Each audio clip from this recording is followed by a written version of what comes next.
Assalamualaikum. My project name is genome sequence analysis, and I have worked on Hadoop and BioPython package of Python. The dataset is taken from GenBank website. The dataset contains DNA sequences of human beings for chromosome 1. I have taken chromosome 1 because it's the smallest sequence, and I wanted a large dataset, so I chose chromosome 1. The size of the dataset is 3.11 GB, and the format of the file is FASTA format, which is usually the format for files. And the format is prepared for the project. The Docker file that I have used for the project has been taken from Big Data Europe. The name of the Docker file folder is Docker Hadoop Spark Workbench Master. Although it contains a lot of Docker proposed files, but I have used one of them. The services inside that Docker file contain Hadoop Notebook, Spark Master, Docker, Spark Notebook. The Spark Notebook could have been used, but I wanted to use better notebooks, so I added another image Docker file, which is better by Spark Notebooks, that I could use Python better notebook for my project. And then last one is project. The versions that were already in the Docker file were 2.8, Spark 2.1, PySpark Jupyter Notebook. For this, I used latest from the Docker Hub, and for Vue it was 3.1. These were the libraries used. Although not all of the libraries actually, some of them, for example, PySpark libraries did not come in as handy as others. I'll discuss that later. These were the steps that were followed. First, I copied my dataset into Hadoop container, then into Spark Master container, and then enabled Spark session. I tried connecting the game node and Spark Master through the network. So the idea was to transfer the data from Hadoop game node to Spark Master, but I couldn't just protocol it, so I moved on. And then I transferred my data HDFS using -put command, and here we can see that.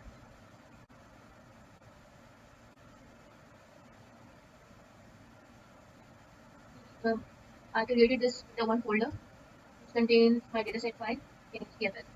The size is 3.11. Block size has been allocated as 128 MB, and there are 3 applications of it.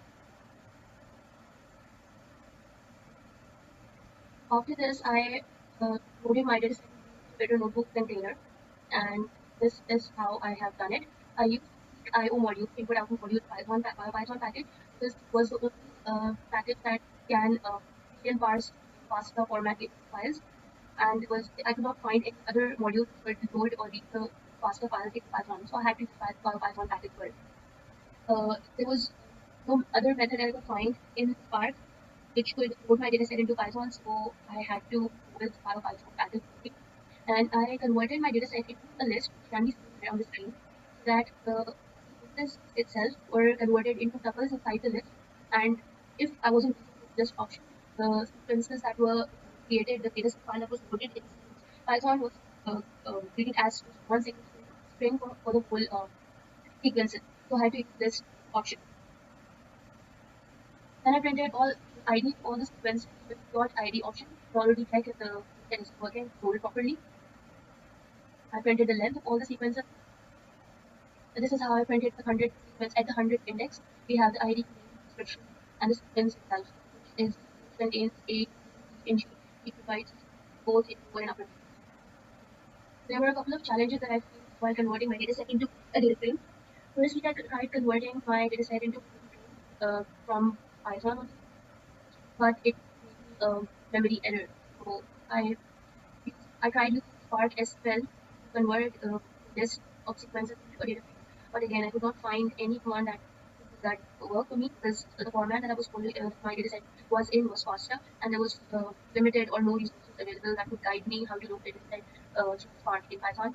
I wanted to use Spark SQL to run SQL queries on my dataset, but I wasn't able to convert it into a data frame. The idea was to convert my dataset into a data frame and then into tables that I could run queries on it. But with BioPython package as an option to convert it into a kind of package, a kind of dataset I could load it into Python. So I was limited to use the BioPython package, and so I found it. This is how I tried the command that I am showing for trying to convert my dataset into a data frame with memory error. Although I tried allocating to it and I did a couple of the memory of this, but I was not able to do so. The second command that is one of the source the pandas library used as PS from the Spark SQL, PySpark SQL module. of Python, but again it was the error of restarting kernel again and again, which not it was an error which held me back from putting dataset as a data into Python. Here is the Twitter notebook that for which I created an image in the Docker as a service Docker file and ran it.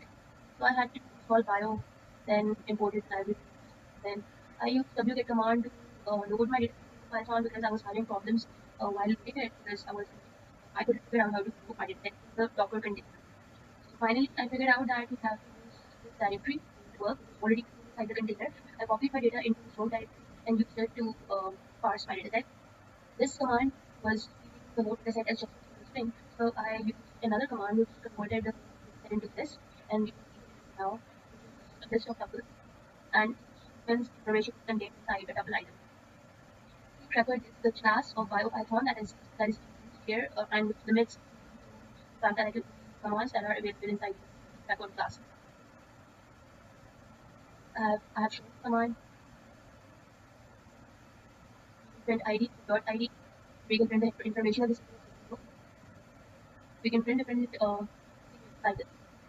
This is how I tried to import Spark and then use SQL option, but I have already read for problem that I installed my Fortnite library.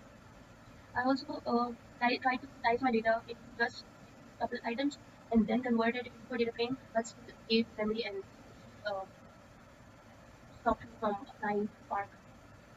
Then I decided to move on with this and BioPython package, and there are less or limited resources, or no, I could not find any resource that could tell me how to pasta file and PySpark in Python was a huge limitation for me because my format was such that I could not find enough resources.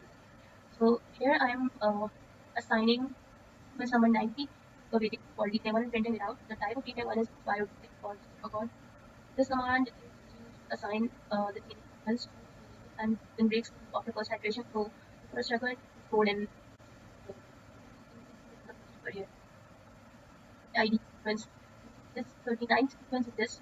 Then dot translate method is used to convert a DNA sequence this into a protein sequence. This.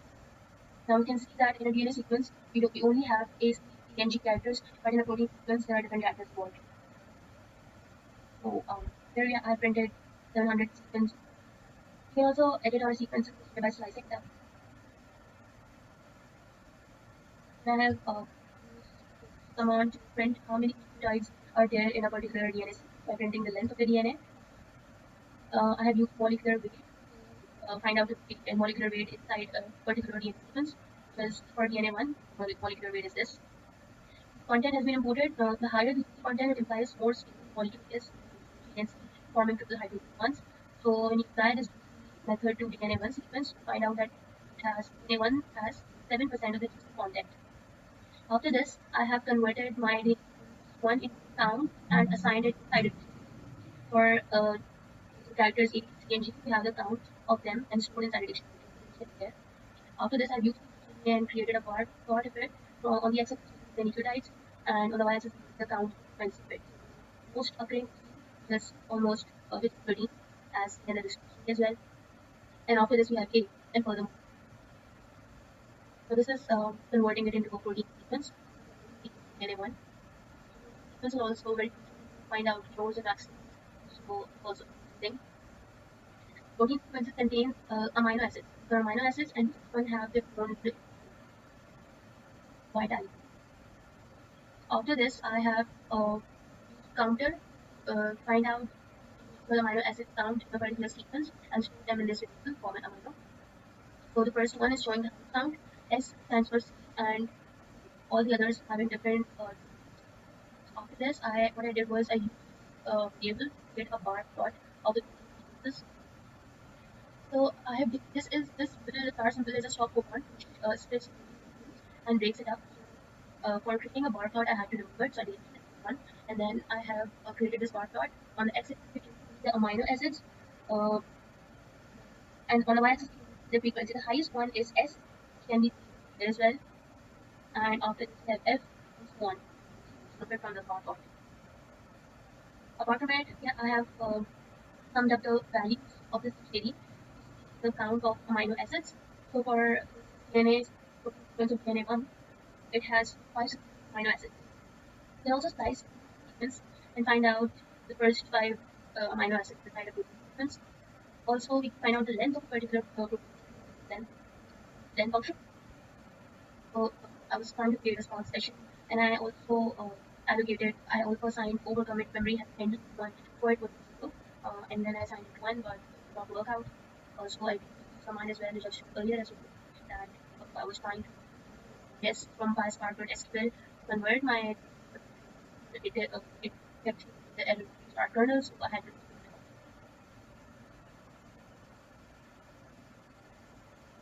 That's it. Thank you.